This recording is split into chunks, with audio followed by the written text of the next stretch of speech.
Oh, what are we doing now? Hey everybody, welcome back.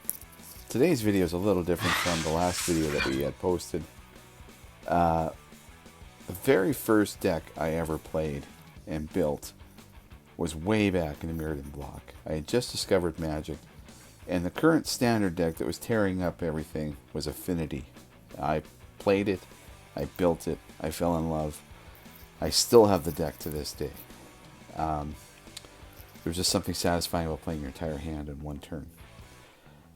Now I've turned into a player of Commander, and along the way, I've experienced a lot of really fun and interesting deck ideas. Everything from Charbelcher all the way up to artifact-themed decks or just decks that win in weird and strange ways. So I got to thinking, can you have an Affinity deck in Commander?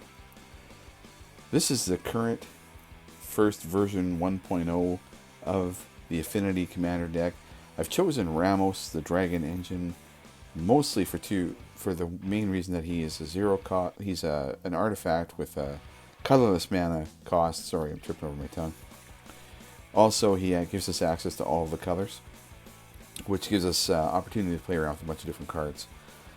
I wanted also to try and sneak in alternate win conditions into the deck.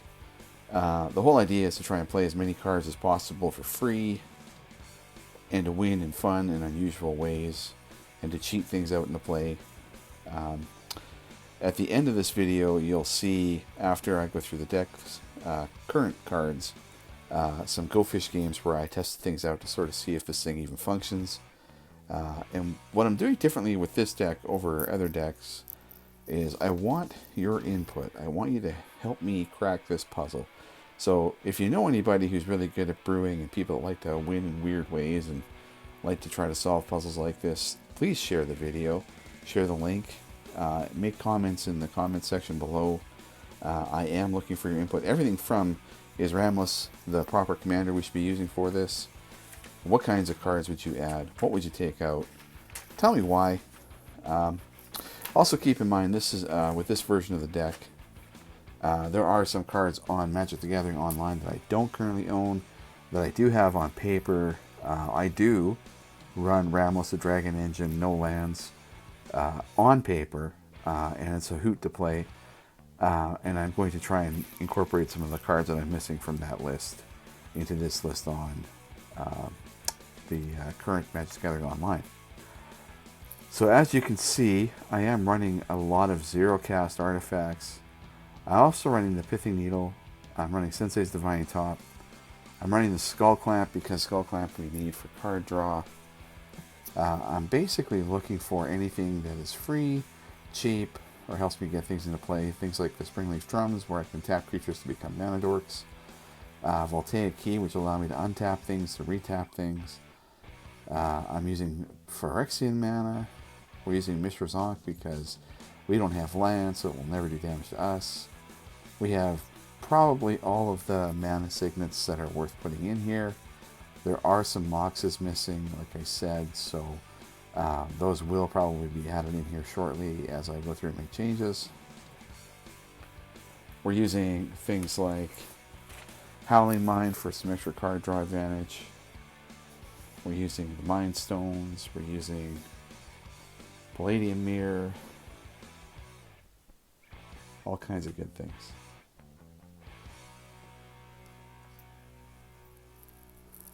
Now on the next video that I'm going to make for this deck, I'm also planning to do a gameplay video. So we're going to take this thing onto the freeway and we're going to see how it actually performs in a game. Hopefully we don't get hit with a Vandal Blast. This deck would be incredibly vulnerable to something like that. I am thinking of adding Fierce Guardianship in here just as a way to get that counter spell in there. We're also looking at Pact of Negation, things like that.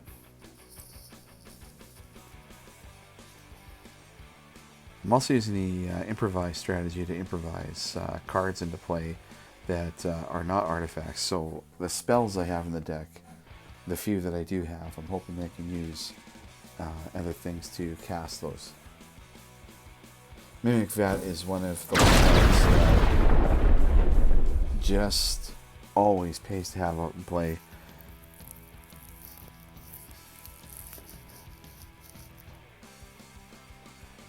The Palladium Mirror is also valuable. You tap them for the 2 mana. I have some of the original Affinity for Artifacts items in here as well, just to get that artifact count higher. But as I'm looking for things that I can take in and out of the deck, I'm sure that those cards may actually get cut just because they don't actually do a whole lot for the deck as a whole. Our game plan for the entire deck is to win in one of several wacky ways. So I have the Arcbound Reclaimer in the deck, and he's there to return things from the graveyard. The Darksteel Reactor is one of our potential win conditions. It's indestructible, and the object is to get 20 counters onto it in order to win the game.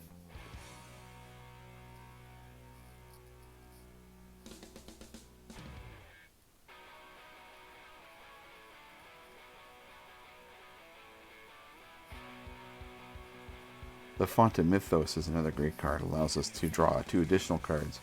So if we have the Howling Mine out in play, we're actually drawing 4 cards a turn, which is fantastic for us. Frogmite's another affinity card. Here is our potential champion for the deck. We're looking at getting the Goblin Charbelcher out in play and using something like the Ironworks here to power it up, tap it sideways, and take somebody out of the game.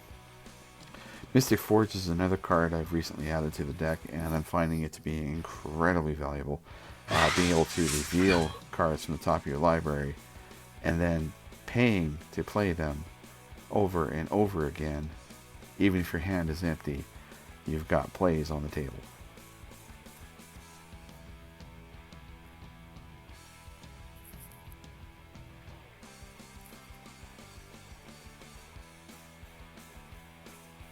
The deck is mostly artifacts, so typically when I'm revealing a card from the top of the library, it's going to be an artifact that I can then play.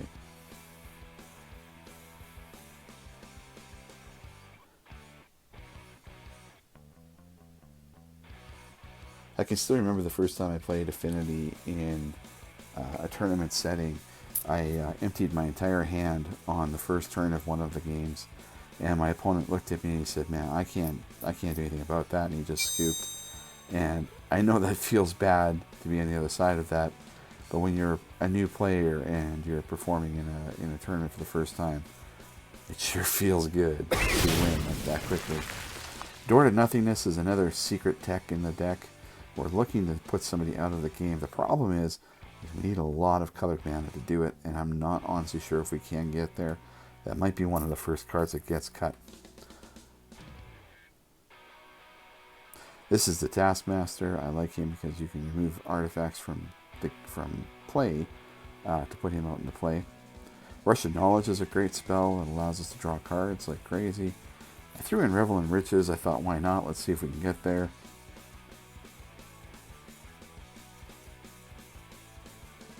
We are also running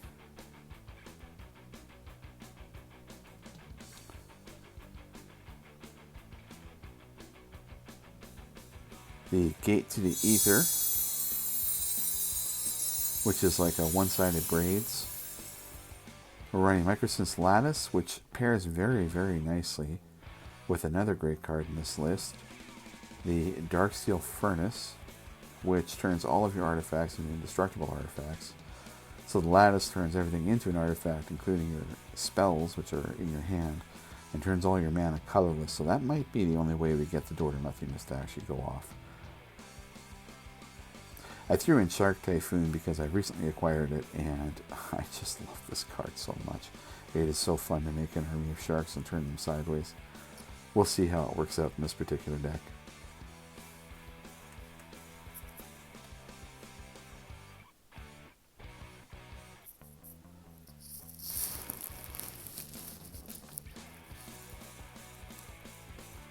Salvage Titan is another great card to get things back from the graveyard for us. All his dust is there as our one-sided board wipe.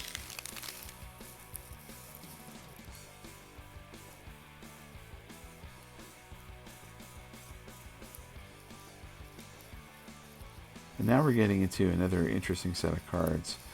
The summoning machine. So I used to play a deck built around all of the different stations, and it was a lot of fun. It was like a little machine. I may actually end up throwing all the stations into this deck at some point and seeing if we can't fire up that little engine again. It's kind of a neat little synergy combo. Blasting, grinding, summoning, stations all working together as a little machine. We're also running some Eldrazzis just because they're nice to try to get in there and swing out. You'll see in some of the Go Fish games that I was messing around with that I actually managed to hardcast some of these bigger creatures. Not bad for a deck with 0 lands.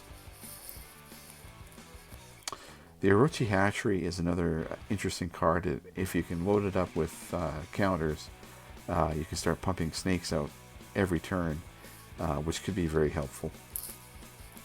And that's basically all of the cards that are currently in the deck at version 1.0. Like I said before, I would like your input. Let's see if we can build this thing into a deck that's worth playing, and see if we can crack this puzzle together. So as always, like, comment, and subscribe. Make sure you share this one around with other people that do a lot of building in the community. And this is the first of the Go Fish games. You can see some mad mulliganing going on here.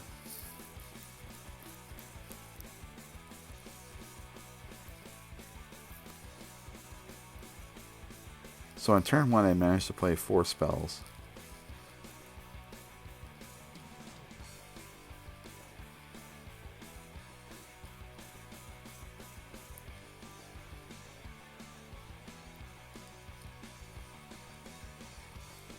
And then we got the Charbelcher out into play, and we activated it.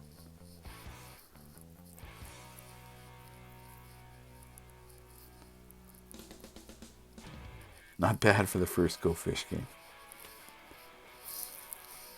I think that's proof of concept.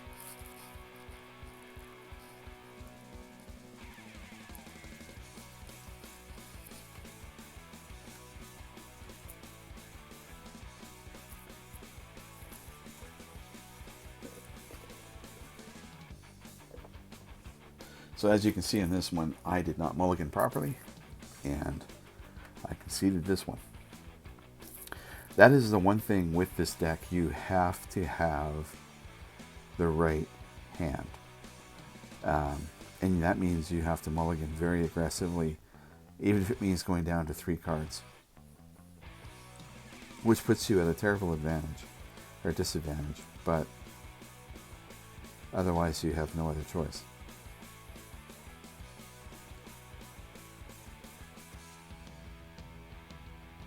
Now when you draw a hand like this hand, you can play it.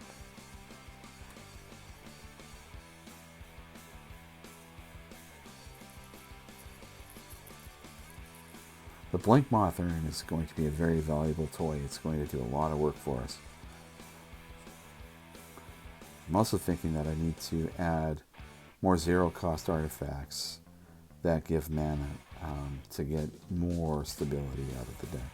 So I'm probably looking at Lion's Eye Diamonds, Mox, Ambers, things like that.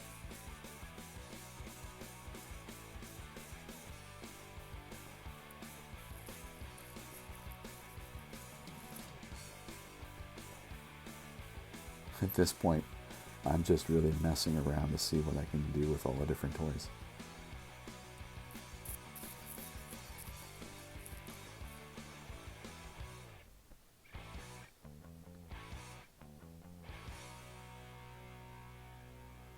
And there is an It That Betrays. And I didn't have to tap anything to play him. I just used the mana off of the Blink Moth Urn.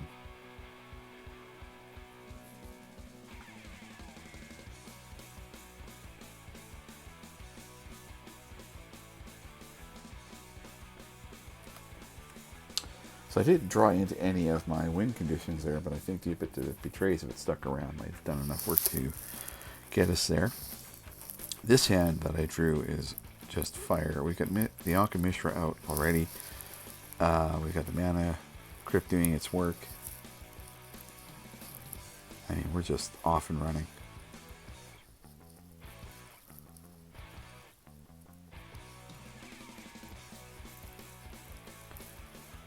And so I sacrificed some artifacts there just to play him for free.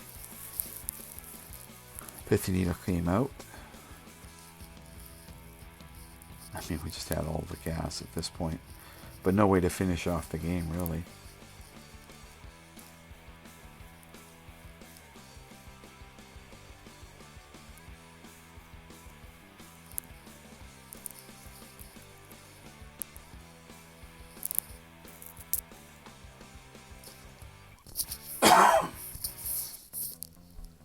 Excuse me. Well, we can definitely cast spells without land, that's for sure.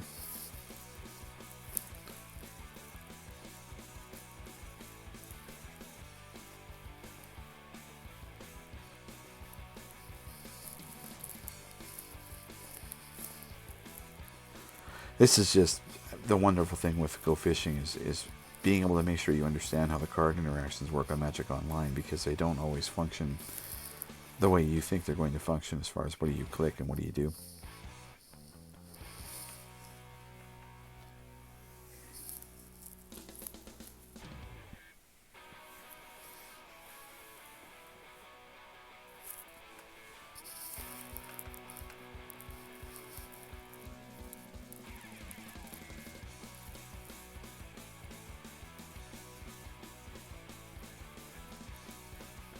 Well, folks, there you have it. We've Go Fished the game, the deck.